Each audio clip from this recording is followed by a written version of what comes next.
Hello and welcome to Prince Civil Services YouTube channel. My name is doctor Sanchit. आप सभी का स्वागत है प्रिंस सिविल सर्विसेज के YouTube चैनल पे. और आज जैसे कि प्रीलिम्स बहुत नज़दीक है, इट इज़ फास्ट अप्रोचिंग और it is high time now that we all should start revising whatever we have read over a course of time. तो जैसे कि प्रीलिम पास आ चुका है, अब टाइम आ चुका है दैट जो भी आपने पढ़ा है उसको आप रिवाइज करें, बिकॉज विदाउट रिविजन जो भी आपने पढ़ा है आप उसको रिकलेक्ट नहीं कर पाएंगे, एंड स्पेशली हिस्ट्री. तो यहाँ पे we are going to start a new series named as quick revision series, जहां पे हम मोस्ट इंपॉर्टेंट टॉपिक्स को पिक करेंगे और वहां से आपका जो भी पॉसिबल क्वेश्चंस हैं और वो पढ़ने की कोशिश करेंगे, रिवाइज करने की कोशिश करेंगे. But it will be a very quick revision. It will not be कि मैं आपको बहुत ज्यादा डिटेल में एक्सप्लेन करूंगा. It will be a quick revision of all the topics जो भी आपने पढ़ा है. And for the first video we have selected a personality, the father of the nation, Mahatma Gandhi ji. और उनकी लाइफ के बारे में आप पढ़ेंगे तो you will gate to know that what a personality he was, why he is known as a father of India, father of the nation. और साथ ही साथ बहुत कुछ है पढ़ने के लिए. अलग अलग यूनिवर्सिटीज में अलग अलग सेपरेट डिपार्टमेंट्स हैं for Gandhian studies and study of the Gandhi ji's life.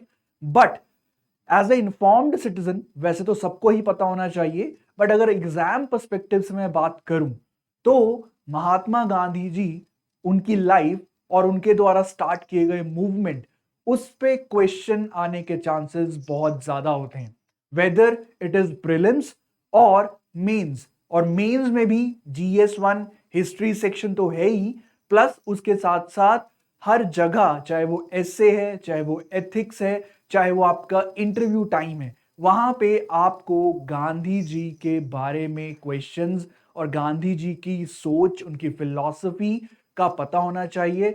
ये then only you are going to fetch good marks. तो इसीलिए फर्स्ट वीडियो में हमने आपका सिलेक्ट किया है महात्मा गांधी जी और मोहनदास करमचंद गांधी, और पॉपुलरली नोन एज बापू. सो यहाँ पे this is part 1 and subsequently there will be part 2 and part 3 also. So let's start. And जो पहला टॉपिक हमने चूज किया है about the life of Mahatma Gandhi is simply the chronology और द टाइमलाइन. देखिए, chronological order में क्वेश्चन पूछे जाते हैं. सबसे पहले क्या हुआ, उसके बाद क्या, उसके बाद क्या, और एंड में क्या हुआ.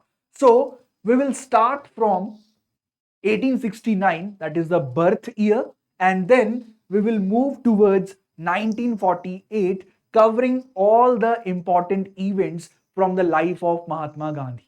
So this is the part 1, और यहां पे हम टाइमलाइन और क्रोनोलॉजी को पढ़ने की कोशिश करेंगे. तो आइए स्टार्ट करते हैं क्रोनोलॉजी और टाइमलाइन. एंड मैं जैसे कि मैंने आपको पहले बताया, this is going to be a brief और क्विक रिवीजन. यहां पे मैं हर पॉइंट का डिटेल डिस्कस नहीं करूंगा, but it will be a quick revision. तो आइए सबसे पहले स्टार्ट करते हैं. 2 October 1869, birth at Porbandar, Gujarat.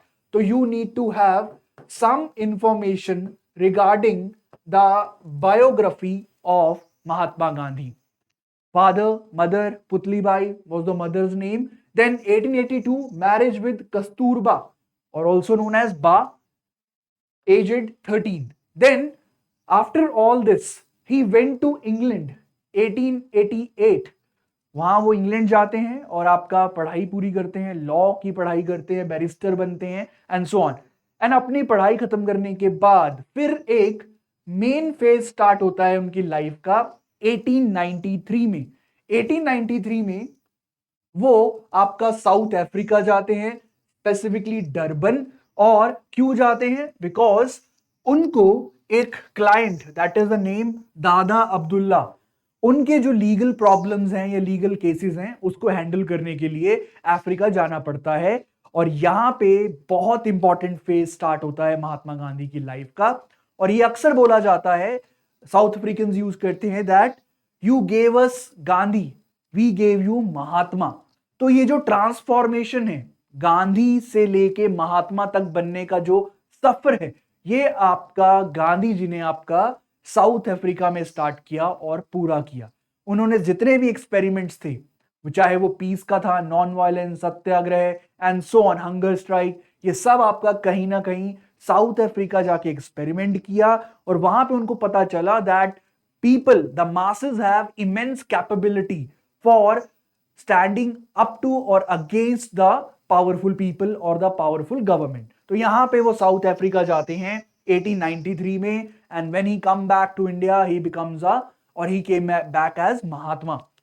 फिर 1893 में जैसे वो वहां पे पहुंचते हैं तो he has to face discrimination, humiliation in south Africa. उनके साथ डिस्क्रिमिनेट किया जाता है because of his colour and so on. और ये बहुत इंपॉर्टेंट किस्सा है कि उनके पास एक बार क्या हुआ, देयर वाज पीटर मार्टिसबर्ग स्टेशन, वहां पे आपका उनके पास ट्रेन टिकट था, फर्स्ट क्लास का टिकट था, बट फिर भी उनको वहां से निकाल दिया जाता है और उनको धक्का मार के निकाला जाता है। And that this incident was kind of a very big और important incident in the life of Mahatma. फिर 1893 में ही reads a book by Tolstoy. कौन सी बुक थी? Kingdom of God is within you. देखिए, हर व्यक्ति की जिंदगी में कुछ ना कुछ इंसिडेंट होते हैं और कुछ ना कुछ ऐसी बुक्स या ऐसे किस्से होते हैं जिससे वो इंस्पायर होता है। तो गांधी जी की लाइफ में उनकी मदर का बहुत रोल था, वैष्णविज्म का बहुत रोल था, जैनिज्म का भी इंस्पिरेशन था उनकी लाइफ पे, और साथ ही साथ यहाँ पे टॉलस्टॉय की बुक थी kingdom of God is within you. अगर इसके बाद बात की जाए, भगवत गीता का बहुत बड़ा इन्फ्लुएंस रहा है। तो यहाँ पे ये बुक पढ़ते हैं और आगे अपनी मूवमेंट को चलाते हैं। फिर 1894 में वो आपका नेटाल इंडियन कांग्रेस की फॉर्मेशन करते हैं।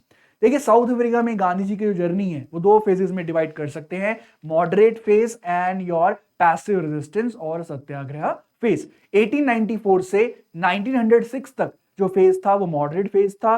वहां पे आपके वो petitions, prayers and so on peaceful method से आपका, कॉन्स्टिट्यूशनल मेथड से आपका समझाने की कोशिश करते हैं, लड़ने की कोशिश करते हैं। बट आफ्टर दैट फिर वो सत्याग्रह टेक्निक को आपका यूज करते हैं। तो फर्स्ट फेज में उन्होंने नेटाल इंडियन कांग्रेस का फॉर्मेशन किया। क्यों किया? बिकॉज उनका सोचना था कि दैट इंडियंस जो वहां पे रह रहे हैं दे आर डिसयूनाइटेड, उनमें यूनिटी नहीं है, तो उनको यूनाइट करने के लिए आपका नेटाल इंडियन कांग्रेस की फॉर्मेशन होती है। फिर 1899 में इंडियन एम्बुलेंस कॉर्प्स का फॉर्मेशन किया जाता है बोअर वॉर के अंदर। ये बहुत इंपॉर्टेंट है। बोअर वॉर क्या था? It was a war between the Britishers and the South Afrikaners. जो साउथ अफ्रीका के लोग थे और ब्रिटिश के बीच जो युद्ध हुआ उसको बोअर वॉर बोला जाता है। और यहाँ पे आपका ब्रिटिश को जो वुंडेड सोल्जर्स थे उनके लिए आपका इंडियन एम्बुलेंस कॉर्प का फॉर्मेशन किया जाता है। कब? 1899 के अंदर। फिर आगे चलते हैं। 1903 में उन्होंने आपका न्यूज़पेपर स्टार्ट किया, Indian opinion, started by Gandhi ji. तो आपको यह पता होना चाहिए कि आपके गांधी जी ने किस किस पब्लिकेशन के साथ वो एसोसिएटेड थे, कौन सा न्यूज़पेपर, कौन सी बुक उन्होंने लिखा। ये फैक्चुअल इंफॉर्मेशन आपको याद करना है। इंडियन ओपिनियन आपका इंडियन नेटाल कांग्रेस के साथ ही रिलेटेड था। 1904 में वो फीनिक्स सेटलमेंट की शुरुआत करते हैं और यही आपका एक तरह का इंस्पिरेशन बनता है। बाद में चल के वो टॉलस्टॉय फॉर्म का फॉर्मेशन करेंगे, बट सबसे पहले फिनिक्स सेटलमेंट की शुरुआत की। 1906 में उन्होंने आपका ब्रह्मचर्य का वो लिया। Then 1908, this is very important point और बहुत कम लोगों को पता होता है ये। There is a person, Magan Lal Gandhi, he was the cousin of Gandhi ji, Magan Lal Gandhi. तो उन्होंने आपका आइडिया दिया सदाग्रह का, सदाग्रह। तो यहां पे ये बोला जाता है that this person Maganlal Gandhi was the heart and soul of Gandhi आश्रम।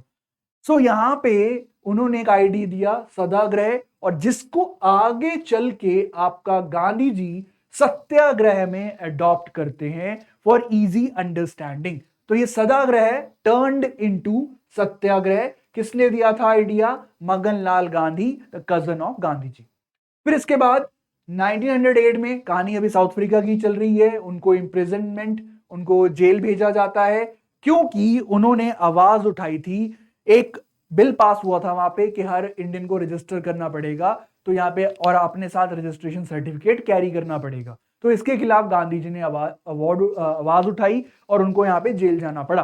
फिर आगे चल के जनरल स्मट्स के साथ आपका वॉलंटरी रजिस्ट्रेशन पे इनका एग्रीमेंट साइन हो जाता है। फिर आगे कहानी बढ़ती है। 13 तो 22 नवंबर 1909 उन्होंने आपका हिंद स्वराज्य लिखा। और कब लिखा? During a journey, that is Kildonan castle नाम का एक शिप था, तो उस पे आपका वो ट्रेवल कर रहे थे, तो उन्होंने एक बुक लिखा, दैट इज हिंद स्वराज्य।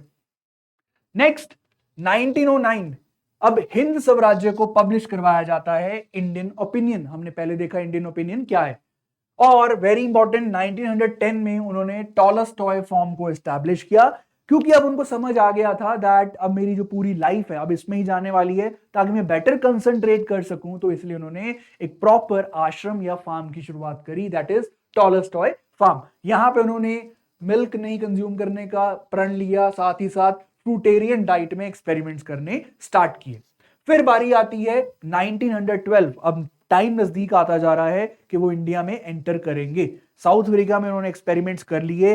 वो काफी चीजों के खिलाफ लड़े थे, जैसे कि हमने पहले डिस्कस किया, उन्होंने रजिस्ट्रेशन ऑफ इंडियन जो सर्टिफिकेट आपका कैरी करना है उसके खिलाफ लड़ाई लड़ी, पोल टैक्स के खिलाफ लड़ाई लड़ा। देन उसके बाद जो मैरिज रजिस्ट्रेशन है एज पर द क्रिश्चियन होना चाहिए, उसके खिलाफ लड़ाई करी। तो यहां पे तभी बोला जाता है साउथ अफ्रीका के regarding that you gave us Gandhi, we gave you Mahatma. 1912 में गोपाल कृष्ण गोखले आपके साउथ अफ्रीका जाते हैं, और यही बोला जाता है कि यही गोपाल कृष्ण गोखले अब आपका गांधी जी के टच में आते हैं, और गोपाल कृष्ण गोखले को पॉलिटिकल मेंटोर या पॉलिटिकल गुरु ऑफ गांधी जी भी बोला जाता है। फिर due to all these efforts Gandhi ji ने सत्याग्रह स्टार्ट किया, पैसिव रेजिस्टेंस स्टार्ट किया, सिविल डिसोबीडियंस स्टार्ट किया, और इसी के चलते 1914 में आपका इंडियंस रिलीफ बिल 1914 पास होता है। अब इसमें क्या क्या चीज हुई? सबसे पहले तो जो आपके पोल टैक्स 3 पौंड का, जो पाउंड्स का आपके ऊपर टैक्स लगाया जाता था, वो वापस ले लिया गया, एलिमिनेट कर दिया गया। दूसरा, अगर इंडियंस की मैरिज इंडियन कस्टम के अकॉर्डिंग हुई है तो उस पे आपका बैन लगाया गया था, तो इस बिल के द्वारा उस पे भी बैन हटा दिया गया, उनको भी लीगलाइज कर दिया गया।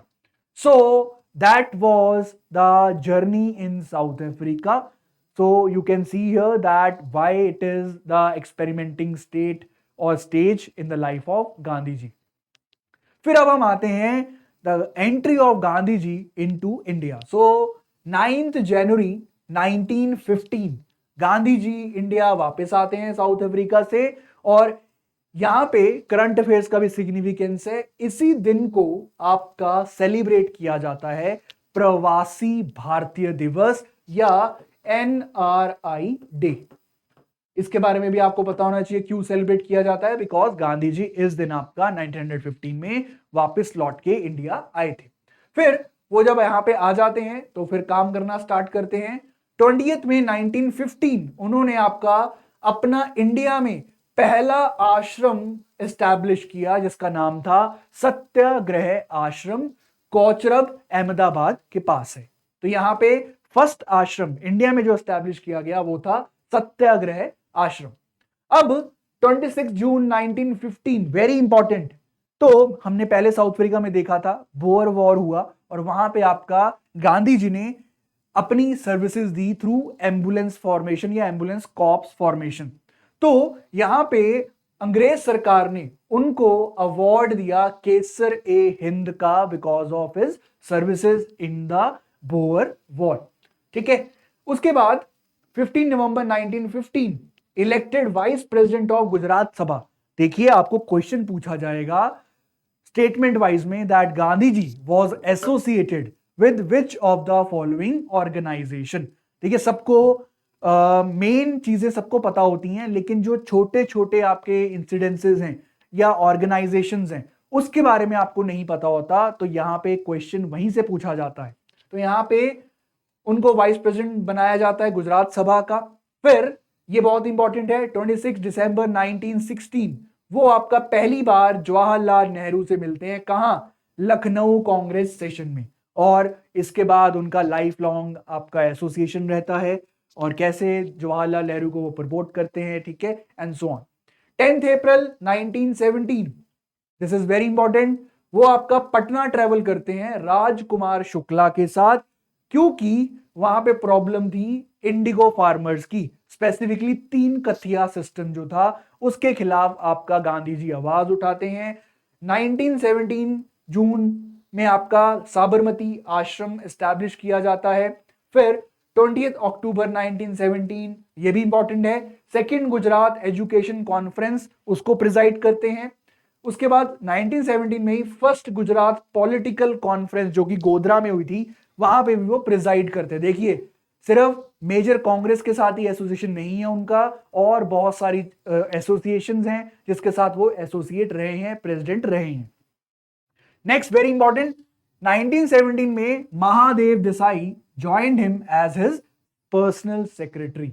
वेरी इंपॉर्टेंट, मैंने आपको बताया बायोग्राफिकल स्टफ भी पता होना चाहिए आपको। तो गांधी जी के सेक्रेटरी का नाम है महादेव देसाई। फिर अब गांधी जी इंडिया पूरा घूम चुके हैं, उन्होंने इंडिया का एक्सपीरियंस कर लिया है, प्रॉब्लम्स को देख लिया है।